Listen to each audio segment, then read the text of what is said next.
എന്താണ് കൽബ് കൊണ്ട് എതിർക്കുക എന്ന് പറയുന്നത്? പണ്ഡിതന്മാർ പറഞ്ഞു 3 കാര്യങ്ങൾ അവിടെ ശ്രദ്ധിക്കണം. നീ കൽബ് കൊണ്ട് എതിർത്തു എന്നുള്ളതിന് അത് ആ ദുർബലമായ ഈമാനിൻ്റെ അവസ്ഥ നിനക്ക് ബാക്കി നിൽക്കണമെങ്കിൽ 3 കാര്യങ്ങൾ നിനക്ക് ശ്രദ്ധിക്കേണ്ടതുണ്ട്. ഒന്ന്, അൻ യക്റഹൽ മുൻകർ, ഒന്നാമത് ആ തിന്മയെ നീ വെറുക്കേണ്ടതുണ്ട്. തിന്മയോടൊരു സ്നേഹമുണ്ടാവുക അതൊരിക്കലും പാടില്ല. ആ തിന്മയെ വെറുക്കേണ്ടതുണ്ട്, അടിസ്ഥാനപരമായി തിന്മയെ വെറുക്കണം. 2, വയ്യക്ര ഉപ്പുവാകും, അതവിടെ സംഭവിക്കുന്നത് നീ വെറുക്കണം. ഒരാൾ മദ്യപിക്കുന്ന കാര്യം, ആ മദ്യം എന്ന് പറയുന്ന കാര്യത്തിനോട് നിനക്ക് വെറുപ്പുണ്ടാകണം. ആ വ്യക്തി അവിടെ മദ്യപിച്ച് അവിടെ ഇരിക്കുക എന്നുള്ള ആ പ്രവൃത്തിയോട് നിനക്ക് വെറുപ്പുണ്ടാകണം. ആ സാധനവും നിനക്ക് വെറുക്കണം, അവിടെ സംഭവിക്കുന്നത് വെറുക്കണം.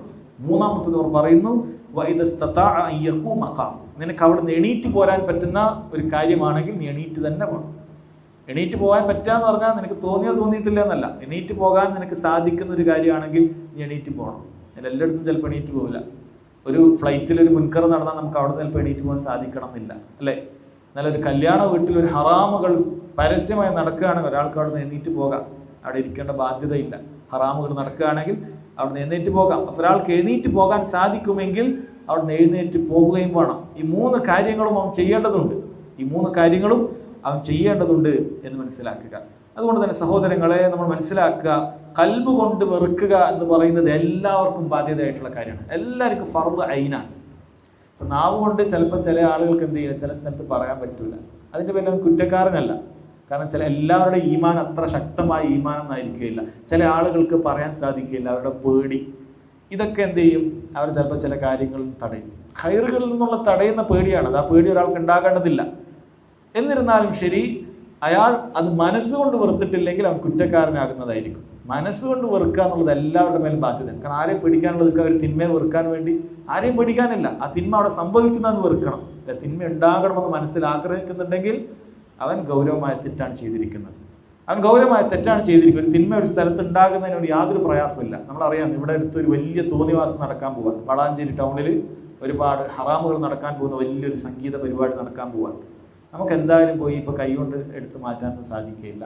നമ്മൾ നാവ് കൊണ്ട് പറഞ്ഞിട്ട് യാതൊരു കാര്യവും ചിലപ്പോൾ ഉണ്ടാവുകയില്ല. അതിന് വേണ്ടപ്പെട്ട അറിയുന്ന ആളുകൾക്ക് ചിലപ്പോൾ പറ്റും, അതിന് അധികാരവും മറ്റൊക്കെയുള്ള ആളുകൾ ചിലപ്പോൾ പറ്റിയേക്കാം. നമുക്ക് പിന്നെയുള്ള വഴി ആ കാര്യം, ഒരു സംഗീതത്തെ വെറുക്കുക. അത് നമ്മൾ അങ്ങാടിയിൽ ഉണ്ടാകുന്നതിന് അതിനെക്കുറിച്ച് നമ്മൾ വെറുക്കുക. ഒരിക്കലും നമ്മൾ അവിടെ പോയി ഇരിക്കാൻ പാടില്ല, അല്ലേ? നമ്മളെങ്ങാനും ഉള്ള സമയത്താണ് അവിടെ നടക്കുന്നത്, അവിടെ നിന്ന് എണീറ്റ് പോരണം, ആ ഭാഗത്ത് പോയി ഇരിക്കാൻ പാടില്ല. ഈ 3 കാര്യങ്ങളും ഒരാൾ കൽബ് കൊണ്ട് വെറുക്കുക എന്ന് പറയുന്നതിൽ ഉൾപ്പെടുന്നതാണ്. അതല്ലാതെ കൽബ് കൊണ്ട് വെറുത്തെന്ന് പറഞ്ഞിട്ട് വെറുതെ അങ്ങോട്ട് കൽബ് കൊണ്ട് വെറുക്കുക എന്നിട്ട് അവിടെയൊക്കെ പോയി ഇരിക്കുക, അല്ലേ? അതൊരിക്കലും ശരിയായ നിലപാടല്ല.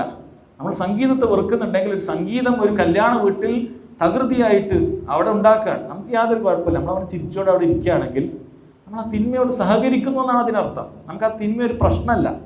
നമ്മൾ ഒരിക്കലും അങ്ങനെ ആകാൻ പാടില്ല. നമ്മൾ സംഗീതത്തെക്കുറിച്ചിട്ടൊക്കെ വളരെ ഗൗരവത്തിൽ അതിൻ്റെ അപകടത്തെക്കുറിച്ചൊക്കെ പറയാം. എന്നിട്ട് ഒരു സ്ഥലത്ത് സംഗീതം ഉണ്ടാകും, നമുക്ക് യാതൊരു കുഴപ്പമില്ല, നമ്മൾ അവിടെ തന്നെ അങ്ങനെ ഇരിക്കുകയാണ്. അതൊരിക്കലും ശരിയായ നിലപാടല്ല. നമ്മൾ അതിനോട് വെറുപ്പ് വേണം, അത് സംഭവിക്കുന്നതിനോട് വെറുപ്പ് വേണം. അവിടെ നമുക്ക് സാധിക്കുമെങ്കിൽ ഒരിക്കലും നമ്മൾ ഇരിക്കാനും പാടില്ല, അത് എണീറ്റ് പോകണം.